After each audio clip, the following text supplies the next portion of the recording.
বিসমিল্লাহির রহমানির রহিম। আসসালামু আলাইকুম।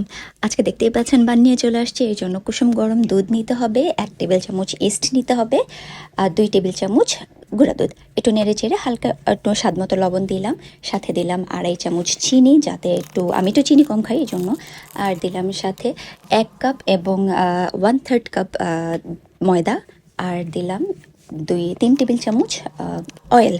আমি যদিও এটার মধ্যে বাটার দিতে চাইছিলাম, বাটার সাত আর কি সাইডে রাইখা আমি সুন্দর মতো তেল দিয়ে দিছি, ভুলে গেছিলাম, পরে মনে পড়ছে। যাই হোক, এটার সাথে অনেকক্ষণ কুস্তি করে খুব কষ্ট করে এটার আমি র্যাপ করে দিলাম সুন্দর মতো। আর ব্রেডটার ভেতরে আমি যা যা দিব, নর্মালি আমরা এই ব্রেডটা এমনিও বানাইতে পারি, বাট এটার জন্য আমার ঘরে যা টুকটাক ছিল সেটাই আমি দিয়ে দিছি।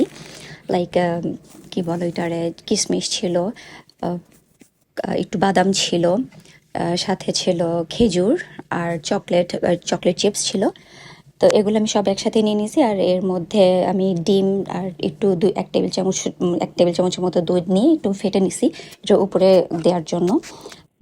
এখন এই আটার গোল্লাটাকে আমি কেটে পিস করে নিয়ে যা যা ছিল উপকরণগুলা, মানে ওই বাদাম না, আসলে এটা পাম্পকিন সিডস, আর হইতেছে খেজুর কিশমিশ, এগুলা একটা একটা করে লিচির মধ্যে দিয়ে আমি ভরে যেইভাবে পারছি ফোল্ড করছি। বেসিক্যালি এটা হইতেছে আমার ভাই আমাকে রেসিপিটা করতে বলছিল, যার কারণে আসলে আমার এটা ফার্স্ট টাইম ট্রাই করা। দেখেই বুঝতে পারতেছেন যে এক দিক থেকে আমি কিভাবে ছিঁড়ে মিড়ে রুটিগুলারে রোল করতেছি। কোনো ধরনের কোনো আইডিয়া আমার ছিল না, এই কারণে সরি। আর যদি আমার এর মধ্যে কোনো কিছু ভুল হয়ে থাকে, অবশ্যই আপনারা যারা এক্সপেরিয়েন্সড আছেন আমাকে অবশ্যই গাইড করবেন, এটা আমার জন্য অনেক হেল্পফুল হবে। আর ভিডিও দেখতে যাতে বিরক্ত না হওয়া লাগে, এই জন্য আমি আর কি আপ্রাণ চেষ্টা করছি যতটুকু স্পিডে করে দিয়ে আমি ভিডিও শর্ট করতে, কিন্তু আমার কাছে তাও মনে হয়েছে আসলে অনেক বড় হয়ে গেছে ভিডিও। এই জন্য আমি সবার কাছে ক্ষমা প্রার্থী।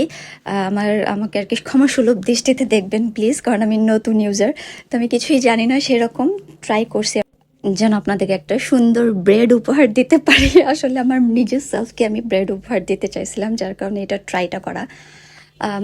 যাই হোক, ছড়ায় ভরায় যেভাবেই হোক আমি কোনো মতে স্বাবলম্বী না, আসলে কোনো মতে আমি সাকসেস হয়েছি। আর এই সাকসেসটা হইতেছে আমার ব্রেড বানানোর সাকসেস। যাই হোক, আমি সব গোল্লাগুলো একসাথে করে একটা প্লেটের মধ্যে সুন্দর মতো নিয়ে গাছায় রেখে আবার এটারে র্যাপ করে একটা কাপড় দিয়ে ঢেকে মাকা দিয়ে রেখে দিছিলাম প্রায় 10 মিনিটের মতো। আর এই যে ডিমটা ছিল, সেই ডিমটা আমি ওই 10 মিনিট পরে উঠানোর পরে ডিমটা আমি এবার সব কিছুর মধ্যে স্প্রেড করে দিলাম। দেওয়ার পরে এখন আমি এটারে একটা পাতিলের মধ্যে বসাই দিব। 25 থেকে 30 মিনিট লাগবে এটা হইতে। আর কেউ যদি চান আমার মতো একটু ডার্ক করতে, তাহলে 35 মিনিট দিবেন। এটা এত মজা হয়েছে, একটা ব্রেডের টুকরা। যাই হোক, সবাই এটা বাসায় অবশ্যই ট্রাই করবেন, আর আমার জন্য অবশ্যই দোয়া করবেন, আমার ভাইয়ের জন্য দোয়া করবেন, কারণ হইতেছে আমার ভাই আসলে এই রেসিপিটা আমাকে দিতে বলছে। তো সবাই আজকের মতো টাটা, বাই বাই।